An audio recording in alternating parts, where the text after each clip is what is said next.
The old house loomed before me, a silhouette against the dying light. Its once grand structure now stood as a ghostly reminder of a bygone era, shrouded in an eerie mist that seemed to cling to its very essence. A chill wind whistled through the gaps in its rotting timbers, whispering tales of forgotten memories and unspeakable secrets. The air was thick with the scent of decay, and the creaking of the wood seemed to echo the house's lament. I stood there, transfixed, drawn in by its derelict charm and the promise of something more. The interior, though ravaged by time, held a certain allure, as if each broken piece of furniture and shattered window had a story to tell. The house was more than just abandoned. It felt forgotten, left to rot under the weight of its own history. Overgrown vines clung to its walls, as if nature itself was trying to reclaim what was once taken. I had heard stories, whispers from the town's elders about the family who once resided within its walls. They spoke of a time when laughter filled the halls, and the house was a beacon of life and joy. They spoke of strange occurrences, unexplained noises, and a darkness that clung to the house like a shroud. The tales were filled with eerie details, like the sound of footsteps in the dead of night and shadows that moved on their own. Now, as I approached, each creaking step on the overgrown path filled me with a sense of dread and anticipation. The path, once well-trodden, was now a tangled mess of weeds and roots, making each step a cautious endeavour. What would I find within those crumbling walls? The question lingered in my mind, a mix of fear and curiosity driving me forward. Would I uncover the secrets that had been buried for so long, or would the house's mysteries remain forever hidden? The front door yielded with a groan, its rusted hinges protesting after years of neglect. It felt as though the house itself was reluctant to let anyone in, as if it had secrets it wanted to keep hidden. A musty smell, the scent of decay and damp earth, hit me like a physical blow. The air was thick with the odour of rot, a testament to the many years the house had stood abandoned, forgotten by time.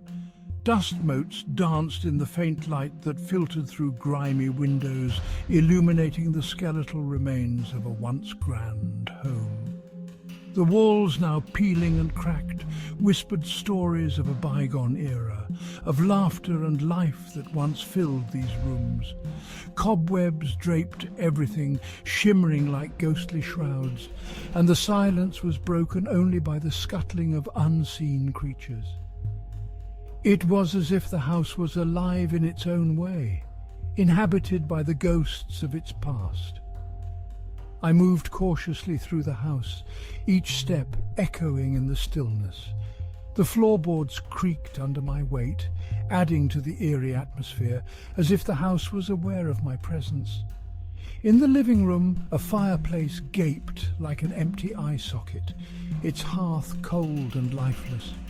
Once it might have been the heart of the home, a place where families gathered for warmth and stories. Furniture draped in dust-covered sheets resembled ghostly apparitions frozen in time. Each piece seemed to hold a memory, a fragment of the lives that once animated this space. The air was thick with a palpable sense of sadness, a weight that pressed down on me, making it difficult to breathe. It was as if the house mourned its own decay, a silent witness to the passage of time and the inevitability of change. It was in the attic, amidst a treasure trove of forgotten belongings, that I found it. A small leather-bound diary tucked away in a dusty trunk. Its pages were brittle with age, the ink faded but still legible. As I held it in my hands, a shiver ran down my spine. This was more than just a collection of dusty pages. It was a window into someone's soul, a chronicle of their darkest fears and deepest secrets. The diary belonged to a young woman named Amelia, the last surviving member of the family who had called this house their home. As I began to read, her words painted a picture of a life slowly unraveling, a descent into madness that chilled me to the bone. The nightmares have started again. Amelia's neat script began. Each night they grow more vivid, more terrifying, as if they are trying to tell me something. Every time I close my eyes, I see them, shadowy figures lurking at the edge of my vision. They seem to be getting closer, inching towards me with each passing night. They whisper my name, their voices like the rustling of dead leaves, cold and devoid of life. It's as if they are trying to communicate, but their words are lost in the wind. Amelia described a growing sense of unease, a feeling that she was constantly being watched, that unseen eyes followed her every move. The sensation was so strong that she could almost feel their breath on her neck. I try to tell myself it's just stress, she wrote, that the isolation of this house is getting to me. But the more I try to rationalize it, the more real it becomes. But deep down, I know it's something more. It's a feeling that goes beyond mere anxiety, something that gnaws at my very soul. Something sinister is lurking beneath the surface of this place, something ancient and evil. It's as if the house itself is alive, feeding off my fear. Her words, filled with fear and uncertainty, sent a shiver down my spine. I could almost see the terror in her eyes, the way they darted around the room, searching for unseen threats. I could feel the darkness closing in around her, suffocating her sanity. It was as if she was trapped in a nightmare, one from which there was no escape. The weight of her dread was palpable, almost tangible, and it left me with a sense of foreboding that I couldn't shake. July 21st. As days turned into nights, my entries became more frantic, my grip on reality slipping. The shadows grew bolder, their whispers louder, morphing into distinct voices that taunted me with cryptic messages. They spoke of forgotten rituals, of a darkness that slumbered beneath the house, waiting to be awakened.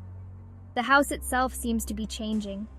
The shadows dance in the corners of my eyes, twisting into grotesque shapes that vanish when I turn my head. Fear and paranoia drip from my words, painting a vivid picture of my descent into madness. My once rational mind is crumbling under the weight of an unseen terror. August 3rd. My entries became shorter, more fragmented, like whispers from a tortured soul. I wrote of cold spots in the house, areas where the temperature would plummet without reason, leaving me with a bone-chilling cold that seeped into my very core. My sleep was plagued by nightmares, vivid and terrifying visions of shadowy figures dragging me into the darkness. They are always there, watching me, whispering to me. They tell me that I am the key, the vessel they have been waiting for. My words are filled with a chilling resignation, as if I have accepted my fate as a pawn in some dark and ancient game. Section 7, August 10th. The diary entries became increasingly incoherent, filled with rambling descriptions of rituals and sacrifices. Amelia wrote of a growing darkness within her, a hunger that consumed her from the inside out. She spoke of voices that commanded her, that urged her to awaken the slumbering evil beneath the house. I can feel it taking over, she wrote, her words barely legible. The darkness is a part of me now. It whispers promises of power, of release from this prison of flesh and bone. Her words sent a shiver down my spine.